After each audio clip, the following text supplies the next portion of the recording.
Okay, so what's good? What's going on, y'all? Been a minute since I made a video. How y'all been doing? Shout out to the new subscribers. Thank y'all, for subscribing. I think the last time I was here it was like 230 or something like that, and now there's plus 30 more. So thank you guys for showing love and support to the channel. I always say whenever I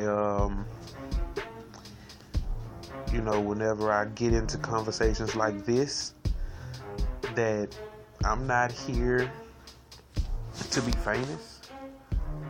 I have a voice and I want it heard. And that's pretty much it. I don't know it all. Okay. But my perception of life, I feel, is more objective than the average person in the conscious community. And with that being said, let's get right into it. This is your boy, Brother Tammuz, Brother Damuzi, whichever one you want to call me, it doesn't matter to me. If you're not a subscriber, please subscribe. Let's get right into it. Okay, so I'm trying something new here. I'm recording these videos in a way that I can edit them better, a cheaper way, without having to get the high-tech stuff or whatever. But if you haven't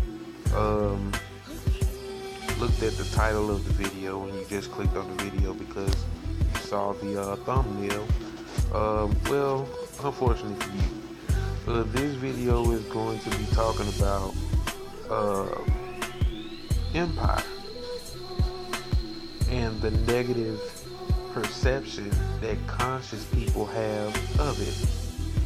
It's not the fact that, and this is where I want to make this clear right now, that I have no problem with your negative view, but whenever you have a negative view and you haven't done research, if you don't give an objective view concerning the thing that you're speaking negative on, I have a problem with that. And I'm not saying that I have a problem with it like I'm gonna do something to you when I see you.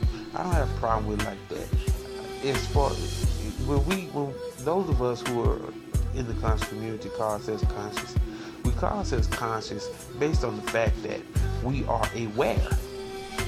Okay? And we can't be blindsided by anything. If your perception, your perspective is blindsided by anything that I say, then you have to reevaluate yourself as someone who calls themselves conscious. I'm just saying. So, the very first thing that I want to speak on in this video was Lucious Lyon. Now, if you don't watch the show, you already know. Let me see. Let me back up. If you don't watch the show, you don't know who this character is. Duh. But if you watch the show, you know exactly who this character is, and you probably know where I'm going with this. But I just want to speak on it, and in this, I'm just speaking from notes. Okay, this isn't some kind of presentation where I'm just, the fly high shit. But it is what it is. The first character I would like to speak on is Lucious Lyon. This is the main character of the show, and it is him who this entire show revolves around. He is pure evil defined, at least for the first 2 seasons anyway. He's at a point right now where he's lost his memory and he's regaining his memory back. Not just that. Check this out. Check out the deepness to this.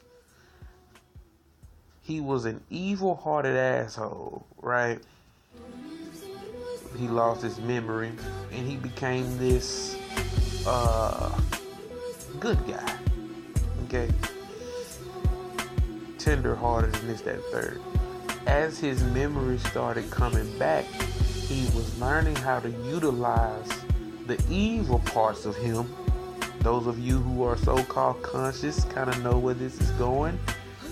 He was using the evil part of himself to make things happen in an evil, how would you use that word? This is the same thing as Set leading the boat, or at the front of the boat of Ra battling the serpent Apep or Apophis. Is it not the same thing? That you were so evil to your family, and now you're tender-hearted towards your family, and the only time that you're evil is when it comes to the people that are trying to destroy your family. Check this out. This is a question that I have to ask. Is this show so far-fetched that we cannot use the imagery in order to paint the perfect pictures of the philosophies that we have come up with concerning white supremacy? And I'm going to be speaking on things throughout this video in order for you to understand why I asked that question. And the first example that I used of Dwight or Lucious Lyon concerning Set and Apep is the first hint at the answer that I'm looking for. Okay. His mother tried to drown him in a tub because she didn't know how to handle him after losing her husband, or Lucious's father, also which Lucious was a witness to, by the way. And let me expound on that right quick. When I say that she didn't know how to handle him, she was losing her mind. Okay, she was on drugs, things like that. And I think at one point she thought that he was possessed by a demon. Okay, and these are real things that are going on in our community. This isn't some stuff that we can just brush under the rug and act like it's not going on, but it's really happening right now. As I'm speaking right now, there's a kid that's being emotionally and psychologically fucked the hell up. They were poor and she was on drugs, which I just said. This psychological destruction of Lucious Lyon paints the perfect picture of many black men within our own community. Instead of dealing with the pain, we just cover it up. Okay, and that's something that we as black people have to deal with. We have to deal with that shit. We're talking about black unity and black nationalism, black economics. Well, how can we talk about these things? We always talk about what people need. As far as toilet tissue and tennis shoes and a roof over their head and a job and things like that. And we never deal with the fact of what do our people psychologically and emotionally need. This is why we have so much conflict with our own women and the bullshit that they got going on with the Me Too movement and this, that, and third. And those of you who support Me Too movement, I'm not knocking Me Too. I understand it, and it is needed, and I can understand its purpose because we as black men have not done our job in order to make you black women feel secure. But moving on to